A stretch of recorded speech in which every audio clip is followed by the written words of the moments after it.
Namesake Chapter 24. Crazy bastards. Paj had been cursing from the moment we left the harbor, and it had taken all of Oster's will to ignore him as we walked into Lower Vale. When I asked Oster to take us to the Roths, I hadn't expected him to agree. Oster didn't say exactly how he'd escaped his family when he and Paj left Bastion, and I didn't ask, but it was clear that it was a past Paj didn't want to revisit. He forbade Oster from taking us to Lower Vale, and only relented when he realized that Oster would go without him. Now Paj had another reason to be angry, and I was more convinced by the minute that the break among us might be too great to be repaired. I hadn't meant to pull them into Holland's War on the Narrows, but West had made sure of it when he commanded them to Yuri's constellation. The only thing to do now was to see the plan through and hope we could salvage what was left of the crew after. If Bastion had a slum, Lower Vale was it, though it was nothing to the stench and filth of Pinch or Waterside and Saros. Even the pigeons perched on the rooftops looked cleaner than the ones in the Narrows. West walked shoulder to shoulder with Oster, shooting a warning look to people on the street around us who were staring. They watched Oster as he passed, whispering to each other, and I didn't know if it was because they recognized him or if it was because he was so striking. Oster had taken care with himself when he got ready in the crew's cabin, brushing through his thick dark hair until it lay over his shoulder like melted obsidian. His shirt, too, was clean and pressed. He was always beautiful, even after days at sea with no washing. But this Oster was magnificent. He was breathtaking. Paj looked different, too. There was an emptiness in his eyes that I hadn't seen since the day he dared me to fetch a coin from the sea at the bottom of the Coral Islands. I still think this is a bad idea, he grunted. That pushed Oster over the edge. He suddenly turned on his heel, and Paj almost slammed into him as he came to an abrupt stop. Oster looked up into Paj's face, his mouth set in a straight line. Are you finished? No, actually, I'm not, Paj growled. Am I the only one who remembers what it took for us to leave these people behind? I nearly died cutting you from your deranged family. If you're scared, you can wait at the tavern, Oster shoved him backward. It's not for me I'm afraid for, Paj answered, and it was so honest and plain that it seemed to make the street noise stop around us. Paj's face softened, his mouth turning down at the corners. Oster took the sleeve of Paj's shirt as if to anchor him. If it's Ezra, we're fine. And if it's Henrique? Oster gave his best attempt at a playful smile. Then we're screwed. He pulled Paj toward him until he was low enough for Oster to kiss him, right there in the street for anyone to see. I couldn't help but smile. Finished? West said impatiently. Oster looked at Paj as if he was waiting for him to answer. Paj sighed, finished. Oster let go of him, satisfied for the moment, and we followed him into the narrow alley between the last two buildings on the street. The opening lay between the signs for a tea house and a launderer, and the bricks turned black, painted with the suit. Oster walked with his shoulders pulled back. I could see the armor going up around him, the softness of his face changing, and the weight of his steps growing heavier. Whatever he was about to face, he was bracing for it. The alley came to an end where an iron door lined with rivets was fit into the brick. A string of something about it caught the wind, swinging. I squinted, trying to make it out, and grimaced when I realized what it was. Are those teeth? Oster muttered, answering before I'd even finished. Human teeth? Oster lifted an eyebrow, the price of lying to Henrique. His hand curled into a fist before he raised it, and he looked over his shoulder to Paj once more before he knocked. You should wait out here, he said, keeping his voice low. Paj laughed bitterly in response, shaking his head once. That's never going to happen. Beside me, West's hand went to the back of his belt, ready to take hold of his knife. There was only the soft drip of water filling the silence as we stood before the closed door. I couldn't stop staring at the string of teeth. Paj tapped the buckle of his belt restlessly, but Oster didn't seem concerned. He crossed his arms over his chest, waiting, and when the latch finally creaked, he didn't so much as flinch. The door cracked open enough for a young boy's face to appear. The deep valley of a scar curved over his cheek. Yes? He looked more irritated than interested in whatever we wanted. Looking for Ezra, Oster said flatly. Tell him Oster's here to see him. The boy's eyes went wide as he stumbled backward. Oster? The way he said the name sounded as if it came with a story. Oster didn't answer, stepping into the dimly lit entry with the rest of us on his heels. A series of hooks lined the wall where a few jackets and hats were hung beneath a series of gold-framed oil paintings. They were depictions of the sea in different styles and colors and completely out of place on the cracked plaster walls. Even the tiles under our feet were fractured, their mosaic patterns tipping and turning where pieces were missing. The boy's footsteps sounded in the hall after a tense silence, and he reappeared, motioning us into the dark. Oster followed without a moment's hesitation, but I pulled my knife from my belt, holding it ready at my side. The boy led us around a turn, and the warm glow of a lantern reignited the dark ahead. A door frame left empty save for its hinges gave way to a large rectangular room. Rippling wallpaper the color of rubies was smoothed over the walls, the floor stained a deep mahogany where it was visible. Everywhere else, it was covered by a thick wool rug edged in fraying tassels. The desk set before the fireplace was bare, but the boy straightened it methodically, lining up the quill along the right side.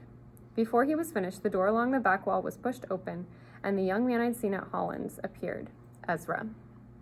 His eyes immediately found Oster as he stepped into the room. "You've got to be shitting me." Oster stared at Ezra blankly before a smile broke on his face. Ezra came around the desk, opening his arms and clapping Oster on the back as he embraced him. It was a different mask than the one I'd seen Ezra wear the day before in Holland's office, but the warmth between them seemed to irritate Paj. He rolled his shoulders like he had the urge to punch something. Ezra ignored him, leaning in closer to Oster as he spoke. "Might not have been a good idea to bring him. Henrik will be here any minute." "Good luck getting him out of here," Oster muttered. But Ezra's easiness disappeared, his edges sharpening as his attention landed on me. He recognized me almost immediately. "What is she doing here?" "She's a friend," Oster answered. "You sure about that? I just saw her at Holland's." "I'm sure." Oster set a hand on Ezra's shoulder. "How are you?" Ezra had a hard time pulling his gaze from me. "I'm fine, Os." Oster didn't seem convinced, leaning low to catch Ezra's eyes. "Good," Ezra pressed. "I'm good." Oster gave a nod, accepting the answer. "We have a commission for you." Ezra surveyed him skeptically before he went back to the desk. "What kind of commission?" "One we know you can do," I interrupted. Ezra's hand froze on the book in front of him at the sound of my voice. The lantern light cast the scars on his hands silver. I pulled the parchment I'd prepared for my jacket and unfolded it, setting it before him. Ezra's eyes ran over it slowly, widening. "Is this a joke?" The door behind him flung open, slamming against the wall, and I jolted, taking a step back. The flash of steel glinted in West's hand behind me. An older man stood in the opening, one hand tucked into the pocket of a leather apron. His mustache was curled up on the ends, his hair combed neatly to one side. Pale blue eyes shone from beneath bushy eyebrows as they jumped from me to Paj, finally landing on Oster. "Ah," he crooned, a wide smile breaking on his lips. But it was missing the warmth that Ezra's had. "True said the lost Roth darling was sitting in my parlor. I told him it wasn't possible, that my nephew wouldn't have the guts to show up here as long as he lived." "Guess you were wrong," Oster said, meeting his gaze coolly. "I see you brought your benefactor," Henrik looked to Paj. "Happy to re-break that nose. Maybe we can get it straight this time." "Only one way to find out," Paj growled, moving toward him. Oster caught him in the chest with the flat of his palm, and Henrik laughed, taking a pipe from the shelf. "Thought you were done with the Roths, Oster." "I am. That doesn't mean I can't do business with them." Henrik arched an eyebrow curiously. "What business could you possibly have that we would want?" Oster jerked his chin to the parchment on the desk, and Henrik picked it up. "What the? Can you do it or not?" Oster barked. "Of course we can. The question is, why the hell would we?" Henrik laughed. "Name your price," I said, ready to negotiate. Henrik narrowed his eyes at me. "Who'd you bring into my house, Oster?" The timbre of his voice was verging on dangerous. "I'm Fable, Holland's granddaughter, and I'm looking for a silversmith." Henrik looked down his nose at me. "There is no price I'd take for that commission. Crossing Holland will put an end to our business in Bastion, for good." "What if I told you that Holland won't be your problem anymore?" "Then I'd tell you that you're as stupid as you are pretty," Henrik taunted. "I'd make more coin telling Holland you were here than I would off of your commission." It was exactly what I'd been afraid he'd say. There was no reason for him to trust me, and there was nothing I could offer him that would be more valuable than what Holland could. He'd be taking more than one chance by helping us. My eyes trailed around the room, peeling wallpaper, expensive candlesticks, the finest tailored jacket hanging on a rusted hook. Henrik was like Zola, a man trying to be something he never could. Not until he had one thing. "Do this commission and I'll give you what Holland can't," I said. Henrik's smile faded, replaced by a tick in his jaw. "And what is that?" I stared at him. "A merchant's ring." The words withered in my mouth as I said them. There was no way to know if I could actually deliver, but if anyone could get one, it would be Saint. Merchants had to apprentice for years before they could make a bid for a ring, and there were only so many rings to be given from each guild. Often merchants were working beneath one another, waiting for them to die or give up their trade. His hand stilled on the match until the flame was so close to his fingertips that he had to put it out. "What?" "I can get you a merchant's ring if you deliver, and only if it stays quiet." "You're lying." The words dripped with fury. But I could already see that I had him. The desperation of the prospect was all over his face. I'm not. One merchant's ring from the Trade Council in Narrows. The Narrows? We live in Bastion, sweetheart. We both know that a ring from one guild makes it easier to get one from another. Which do you want more? Holland's favor or a ring to buy your own? Henrique lit another match, puffing on the pipe until smoke was billowing from the chamber.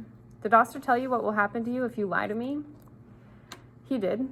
Your grandmother will be finding pieces of you all over this city, he said softly, and I'll have to take my nephew off your hands in the spirit of restitution. Paja's fists clenched. I was sure that at any moment he was going to tear across the room and break Henrique's neck.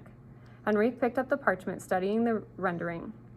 I'd done it only by memory, my skill not even close to what it should be, but they knew exactly what I was looking for. Only a Narrows-born urchin would be this stupid. Only Saltbloods would be this soft, I shot back. Will you do it? Henrique looked at Ezra, who stood stoically against the wall. Whatever he was thinking, he kept to himself. After a moment, Henrique reached up, taking hold of Oster's shoulder. He squeezed it, a little too tightly. We'll do it.